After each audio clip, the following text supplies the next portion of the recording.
넌센스 퀴즈인데요. 성경에 나오는 인물을 한번 맞춰보시길 바랍니다. 선생님이 어떤 문제를 내든지 간에 공부도 안 하는데 쪽집게처럼 척척 잘 맞추는 사람. 여자입니다. 아유, 눈치는 빠르셔가지고.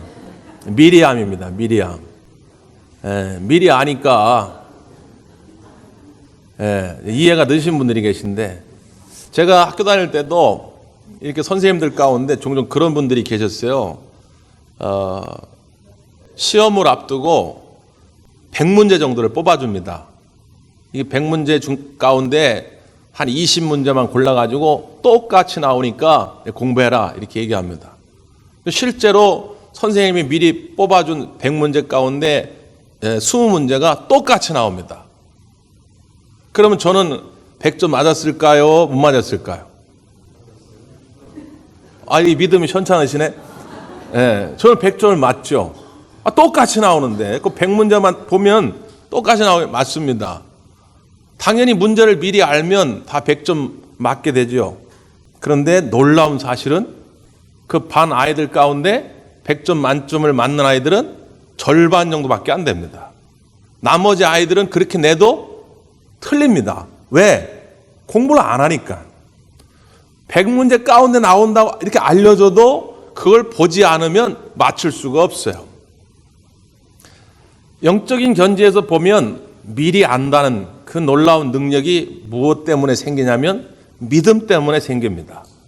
하나님이 우리에게 믿음이라고 하는 놀라운 능력을 주셨어요. 믿음은 미리 알게 만드는 겁니다.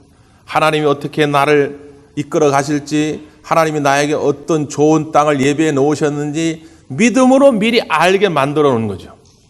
그러면 어떤 시험이 와도 이겨냅니다. 그런데 시험이 왔는데 쉽게 무너지고 절망하고 낙담하는 이유는 뭐냐? 믿음이 없기 때문에 미리 보지 못하는 것이죠. 내 앞에 다가온 시험의 문제가 크다고 어렵다고 골치 아프다고 할 것이 아니라, 하나님, 내가 다시 한번 미리 알 수 있는 믿음을 허락하여 주시옵소서. 그 믿음이 장성하여져서 오늘 여러분을 향하신 하나님의 크고 놀라운 계획들을 볼 수 있기를 간절히 바랍니다. 오늘 우리가 읽은 출애굽기 15장은 반전의 연속입니다. 한 장인데도 이 출애굽기 15장은 전반부 앞부분에서는 하나님을 찬양하는 축제 분위기의 장면이 연출이 되고, 중간 부분에 가면 완전히 사람들 얼굴이 이그러져 가지고 원망하고 불평하고 짜증내고 절망의 깊은 수렁에 빠진 모습을 보여줍니다. 그리고 마지막 세 번째 가가지고는 다시 축제의 장으로 바뀌어가지고 서로가 춤을 추며 하나님 앞에 노래하는 그런 장면으로 바뀌어져요. 우리의 인생이 마치 이처럼 반전의 반전을 거듭하게 되죠. 그 반전의 거듭 가운데 우리가 꿈꾸고자 하는 그 시간, 그때는 언제인가? 우리가 한번 다시 이 말씀을 보면서 그것을 생각해 보려고 합니다. 자, 전반부는 미리암의 찬양의 이야기가 나옵니다. 미리암은 누구지요? 모세와 어떤 관계입니까? 누나입니다. 누이인데 요즘 표현으로 하면 싱어송라이터예요. 싱어송라이터. 스스로 작곡하고 작사하고 또 노래도 부르고 또 심지어 댄스까지 추는 아주 완벽한 찬양 인도자입니다. 그가 하나님 앞에 나와서 춤을 추며 소고를 치며 찬양하는데 뭐라고 찬양하냐면, 자, 성경을 한번 다시 보죠. 21절 시작.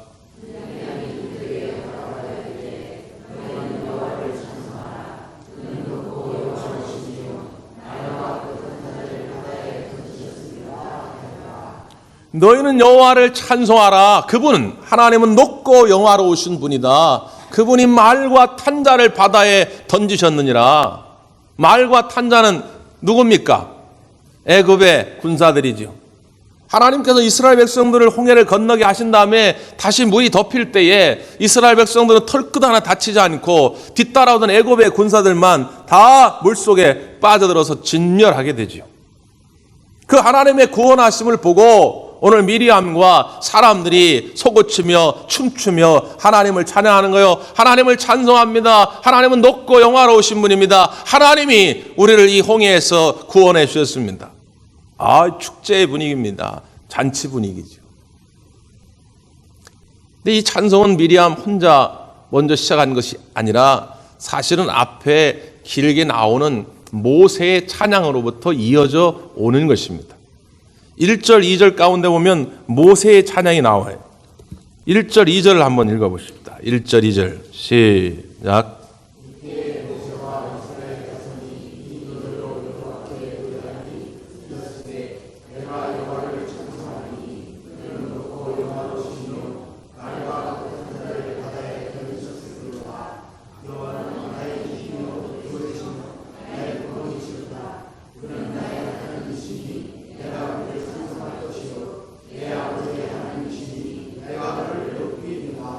아멘. 모세가 먼저 똑같이 이야기하죠. 하나님을 찬송합시다. 그는 높고 영화로우시며 말과 탄자를 바다에 던졌습니다. 그러면서 뭐라고 덧붙였냐면 여호와는 나의 힘이요 노래시며 나의 구원이시로다. 나의 하나님이시다. 계속해서 찬양합니다. 여기서 강조되는 것이 하나 있죠. 주어입니다. 주어. 나라고 하는 주어. 보통 우리가 그냥 말을 할 때 나는 목사요, 남자요, 한 가정의 아비요, 뭐 이렇게 설명이 되잖아요. 처음에 주어 한 번만 딱 던지고 뒤에는 계속 서술해도 아무 문제가 없어요. 그런데 일부러 나라고 하는 주어를 여러 번 반복합니다. 왜 그럴까요? 여러분, 지금 이 홍해 사건을 경험하기 이전까지 이스라엘 백성들에게 있어서 절대자는 누구였을까요? 가장 힘 있는 자, 말 한마디면 세상을 움직일 수 있는 자는 누구였을까요? 애굽의 바로왕입니다. 애굽의 바로왕이 오라 하면 와야 되고 가라 하면 가야 되고 죽여라 그러면 죽여야 되고 살려라 그러면 살려야 돼요. 애굽의 바로는 태양신과 같은 존재입니다. 이스라엘 백성들은 400년 동안 그렇게 살았어요. 뼛속 깊이 노예 근성이 심겨져 있습니다. 우리나라가 36년 동안 일제강점기 있었는데 36년 동안 있으면서도 우리 속에 일본의 식민지의 사관이 들어있어요. 지금도 그 일본의 식민지 사관을 주장하는 사람도 있잖아요. 일본 때문에 우리가 다 잘 살게 된 거다고. 이런 소리를 하고 있단 말이에요. 근데 400년 동안 노예 생활을 했으니까 그들에게는 뼛속 깊이 애굽의 바로가 절대자예요. 우리의 삶의 주관자입니다. 그런데 홍해 사건을 경험하고 보니까 아닌 거예요. 애굽 왕의 병사들이 말이지, 하나님의 인도하심에 그냥 물에 다 쓸려가지고 진멸하는 것을 볼 때에 아이고 우리가 잘못 알고 있었구나. 애굽의 바로가 절대자가 아니라 주권자가 아니라 우리가 알고 있었던 여호와 하나님이 절대자셨구나. 너의 하나님이 아니고요, 우리의 하나님도 아니고요, 나의 하나님으로 고백된 것입니다. 이걸 우리가 소위 말해서 은혜를 받았다 그러는 거예요. 은혜를 체험했다는 것입니다. 해중 모임 가운데 이렇게 앉아가지고 찬양을 부를 때는 객관화된 찬양을 부를 때가 많습니다. 심지어 어떤 경우에는 입도 뻥끗하지 않습니다. 여기 앉아가지고는 그냥 멍하니 앉아가지고 아니 찬양 시간에 입을 다물고 있으면 어떡하라는 거예요. 여러분, 하나님이 무슨 음정이 틀렸냐, 박자가 틀렸냐, 이게 무슨 오디션 프로그램 그런 데도 아니잖아요. 그냥 박자가 틀려도 음정이 틀려도 그냥 하나님을 사랑하는 마음으로 입을 쫙쫙 벌리면 찬양할 텐데 째려보고 있어요. 그 왜 그러냐? 객관화된 찬양이 내 것이 아닌 거예요.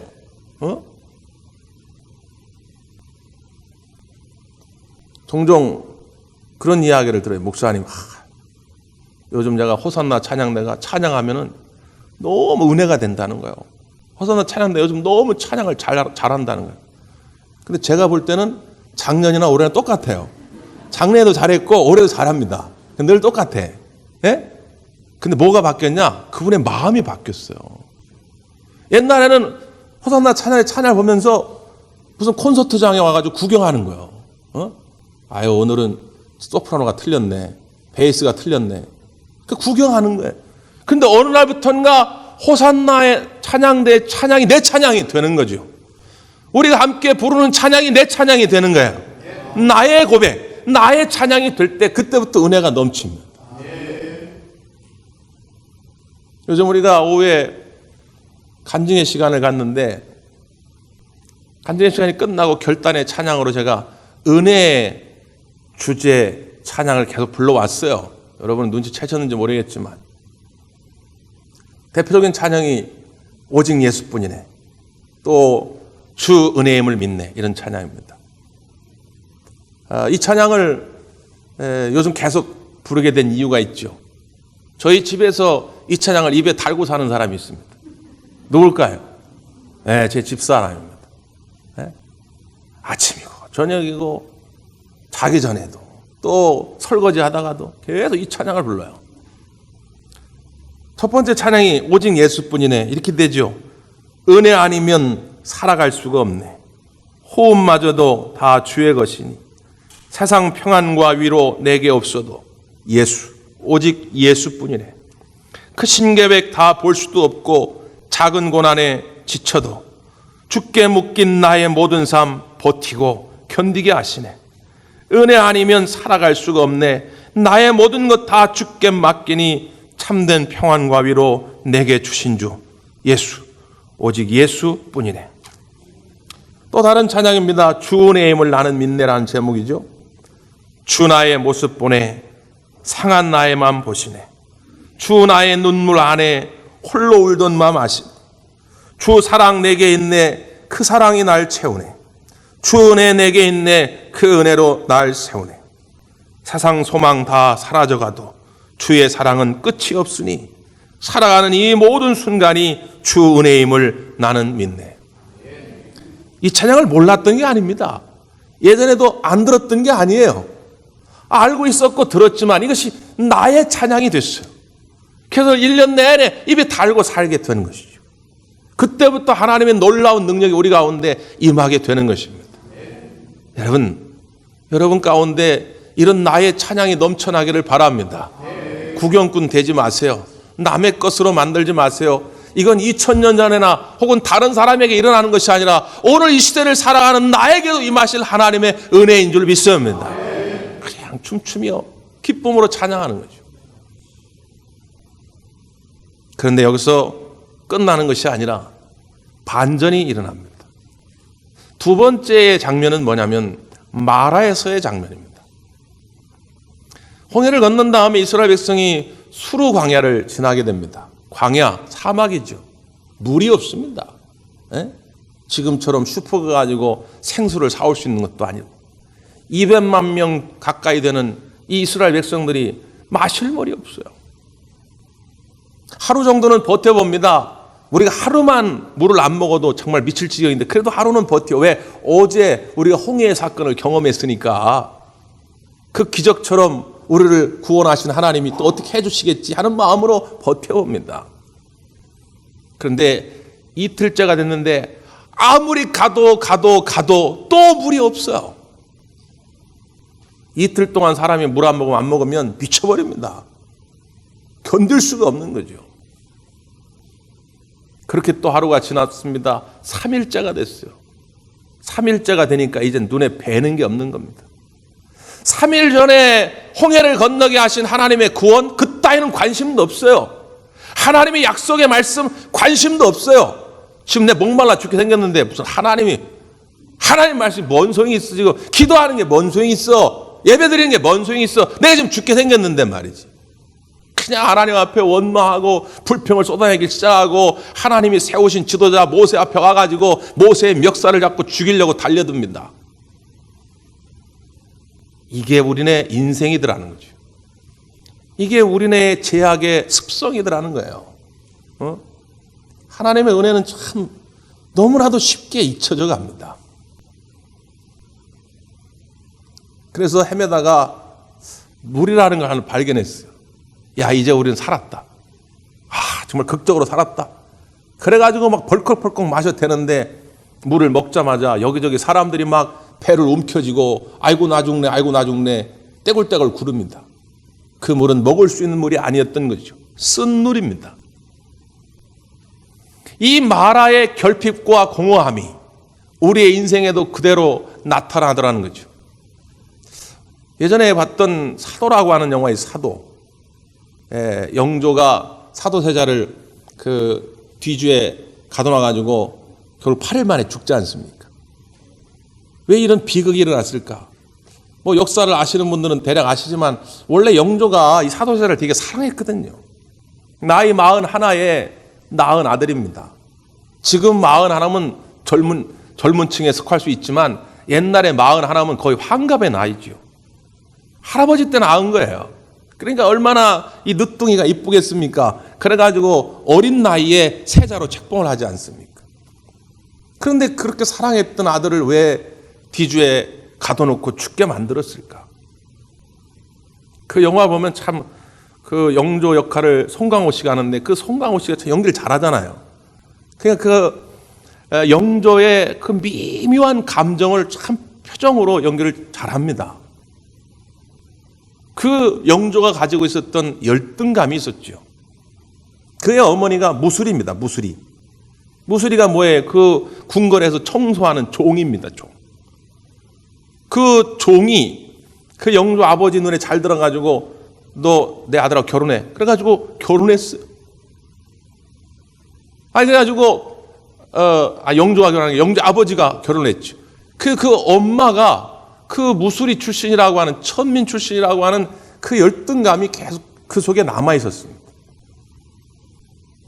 뿐만 아니라 그 세력 싸움에서 노론이 이겨가지고 노론이 이제 추대를 해가지고 영조를 왕으로 삼았는데 그 노론이 영조를 꼭두각시 삼아가지고 자기네들이 권세를 펴려고 한 거 아닙니까? 그러니까 영조를 막 이렇게 이용해 먹잖아요. 그거에 대한 스트레스가 굉장히 심했습니다. 뿐만 아니라 거기 보면 그 배다른 형 경종이 나오죠. 경종이 먼저 왕이었는데 경종이 몸이 유약해가지고 맨날 아파요. 그래서 이제 거기다 뭐 음식을 그렇게 갖다 줬는데 그 음식 먹고 탈이 나가지고 경종이 죽잖아요. 그래서 사람들이 이 영조가 말이지 자기 배다른 형을 독살하는 것이다. 막 모함을 합니다. 그러니까 영조가 그런 여러 가지 상황 속에서 자기를 지켜내려고 아주 철저하게 자기 일을 합니다. 하루 15시간 이상씩 진무를 보고요. 손에서 일부러 책을 놓지 않았다는 거예요. 내가 이만큼 이렇게 열심히 하고 있다는 걸 보여주고 싶었어요. 그래서 그는 성격적으로 강박증 증세를 보입니다. 편집증 증세를 보여요.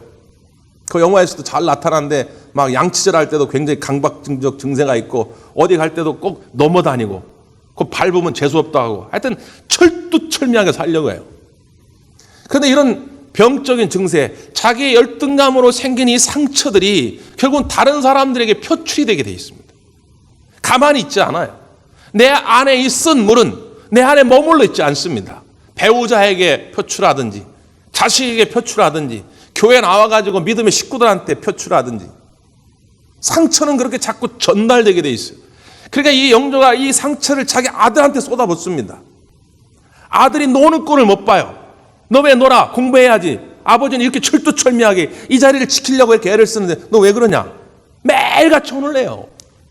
그 아들이 견딜 수가 없죠. 그 아들은 결국 정신분열증에 걸립니다. 보통 의대라고 그러죠. 의대. 이게 아빠를 만나러 왕을 만나러 갈 때는 의대를 차는데 의대 기피증이 생겨요. 의대만 입으면 사람이 미쳐버리는 거죠. 막 벌벌벌 떨어요. 그 아버지 왕을 만난다는 게 무서워가지고 벌벌벌 떠는 거죠. 그러니까 미쳐가지고 광기 어린 행동들을 하게 되죠. 그래서 결국 뒤주에 갇히게 되지 않습니까? 여러분, 이것이 우리들 마음 내면에 있는 쓴뿌리들입니다. 무언가 결핍했기 때문에 생겨난 열등감들, 돈이 결핍했기 때문에, 애정이 결핍되었어, 건강이 결핍되어졌어, 지식이 결핍되어졌어, 뭔가 하여튼 다른 사람보다 부족했기 때문에 그 결핍증으로 말미암아서 내 속에 상처가 쌓입니다. 그래서 그것을 풀어보려고 이렇게 저렇게 애를 씁니다. 그래서 야 이게 됐다 했는데 알고 봤더니 그게 쓴물인 거예요.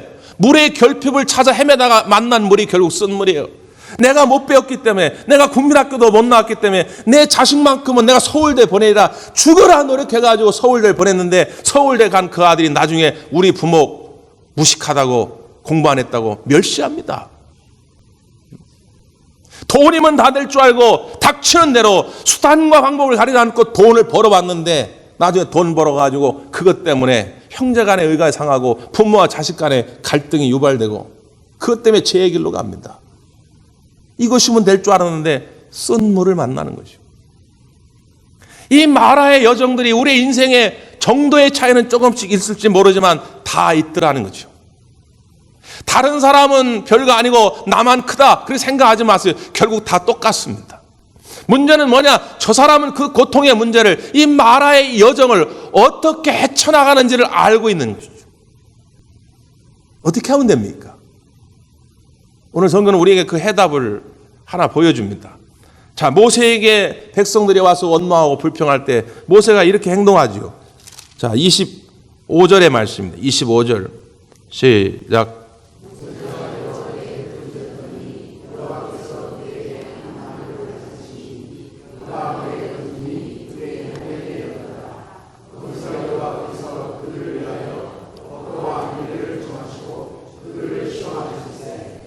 아멘. 하나님께 모세가 어떻게 했다고요?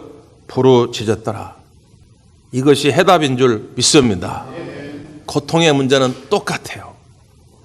왜 나만 불공평하게, 나만 이렇게 더 힘든가? 아니요. 똑같다니까요. 우리의 내면에 있는 것을 잘 표현하지 않았을 뿐이지. 목사는 그걸 잘 알지 않습니까? 여러분에게 얘기 안 해도 목양실에 와서 저한테 개인적으로 상담하고 가는 분들이 많아요. 다른 사람이 볼 땐 저 사람 괜찮아 보일지 모르지만 상담해보면 그 내면 속에 이 쓴물들이 누구에게나 다 있다 그 말이에요. 근데 그걸 이겨내는 방법은 뭐냐? 하나님께 나와 부르짖는 것입니다. 영어 성경에 보면 cry out, 울부짖는 거예요. 맹인 바디메오가 길을 가다가 예수님이 가시는 걸 보고 소리를 지르죠. 다윗의 자손이여 나를 불쌍히 여겨 주옵소서. 다윗의 자손이란 말은 메시아를 관용적으로 표현한 것입니다. 예수님을 메시아로 인정해 드리면서 나를 불쌍히 여기소서. 그랬더니 주변에 있던 사람들이 야 인마 조용해. 야 너 때문에 방해되잖아. 조용해 시끄러. 그러는 거예요. 그런데 이 바디메오가 멈추지 않고 더욱 크게 소리질러 다윗의 자손 예수여 나를 불쌍히 여겨 주시옵소서. 이게 부르짖는 것입니다. 가만히 있는 게 아니에요. 누가복음 18장에 보면 불의한 재판관의 이야기가 나오죠. 이 재판관이 참 불의해. 유전무죄, 무전유죄. 예나 지금이나 똑같이 있어요. 돈 많이 이렇게 갖다 바치면은 그걸 뇌물을 받고 죄가 많은 사람도 죄가 없다고 탕감해주고 가난하고 어려운 사람들, 뭔가 이렇게 뇌물이 없는 사람들은 별로 죄가 없는 사람인데 죄가 있다고 만들어버리고 말이에요. 불의해. 그런데 과부가 와가지고 맨날 아이고 나 억울한데 도와달라고 그럽니다. 과부가 돈이 있습니까? 돈이 없잖아요. 그러니까 과부 얘기를 안 들어요. 그런데 매일같이 오는 거예요. 들은 척도 안 했는데 매일 찾아오니까 이 불의한 재판관도 어쩔 수 없이 그 과부 얘기를 듣게 됩니다. 하물며 그렇게 세상에 불의한 재판관도 부르짖는 과부 이야기를 결국 듣게 되는데 선하신 하나님이, 우리의 작은 신음에도 귀 기울이신 하나님이 우리의 기도를 들어 응답하지 않겠느냐 그 말이죠. 이번 생명샘 기도회가 부르짖는 시간 되기를 바랍니다. 마라의 여정 가운데 있을지라도 걱정하지 마시고 나와서 부르짖으십시오. 그럼 하나님께서 어떻게 응답하셨느냐? 한 나무를 지시했다는 거예요. 한 나무를. 그 지시한 나무를 던졌더니 쓴 물이 단물로 바뀌어진 것입니다. 학자들은 연구합니다. 이 나무가 뭐냐? 이게 떨기나무냐, 백향목이냐, 아카시아 나무냐, 향나무냐, 연구를 엄청 해요. 근데 우리는 그걸 할 필요가 없어요. 왜? 이게 무슨 약초가 있어가지고 이 나무가 능력이 있어가지고 쓴 물이 단물이 된 게 아니거든요. 아카시아면 어떻고 백향목이면 어떻습니까? 중요한 건 뭐냐? 하나님이 지시한 나무라는 거예요. 하나님이 지시한 나무이기 때문에 능력이 있는 것이죠. 신약 시대에 넘어오면 하나님이 또 다른 한 나무를 지시하셨습니다. 그 나무가 뭐냐? 예수 그리스도의 십자가의 나무입니다. 그 나무를 들고 우리가 마라의 인생 현장에 던질 때에 그 십자가의 능력이 쓴물을 단물로 바꿔줄 줄 믿습니다. 왜 하나님이 이 장면을 지금 이스라엘 백성들에게 보여주게 됐을까요? 자, 마지막 결론입니다. 26절입니다. 26절. 시작.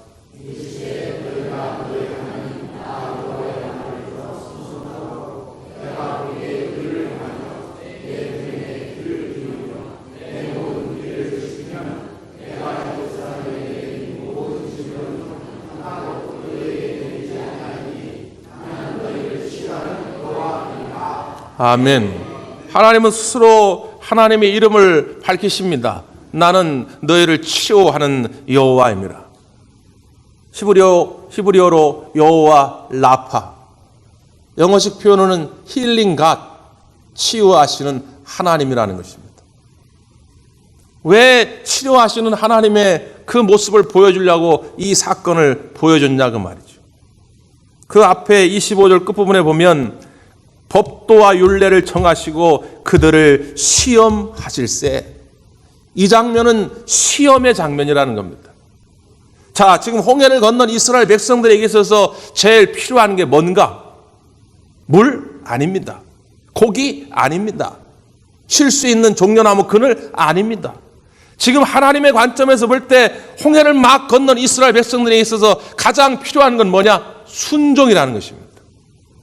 이 순종의 훈련이 돼야 이 광야길을 지날 수 있다는 거예요.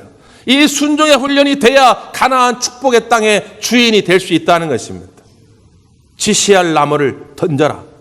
그 나무를 던지는 순종이 있을 때에 쓴물이 단물이 된 것처럼 나는 치료하는 여호와다. 나는 늘 변함이 없어. 1000년 전이나 5000년 전이나 10,000년 전이나 저 사람에게나 이 사람에게나 하나님은 늘 그 자리에 있어. 근데 네가 치료의 은혜를 받기를 원하냐? 그럼 너는 순종하는 사람이 되어야 한다. 그래야 가나안 땅이 네 것이 될 것이고 그래야 너의 삶의 마라의 문제가, 고통의 문제가 해결될 것이다. 이걸 보여주고 싶었던 거예요. 이 여호와 라파, 하나님의 이름을 기억할 때 우린 다시 그래서 하나님 말씀 앞에 겸손히 순종하게 되는 것입니다. 이번 생명생 기도의 주제가 내 하나님 여호와 이름에 기억하라. 우리가 하나님의 이름에 대해서 다시 한번 살펴보는 시간이 될 텐데 다시 하나님의 이름 그 능력과 은혜를 기억하면서 여러분의 삶이 그 다음 장면에 등장하는 엘림의 축복들, 물샘으로 종려나무로 가득한 엘림의 축복들로 가득해지기를 간절히 바랍니다. 기도하겠습니다.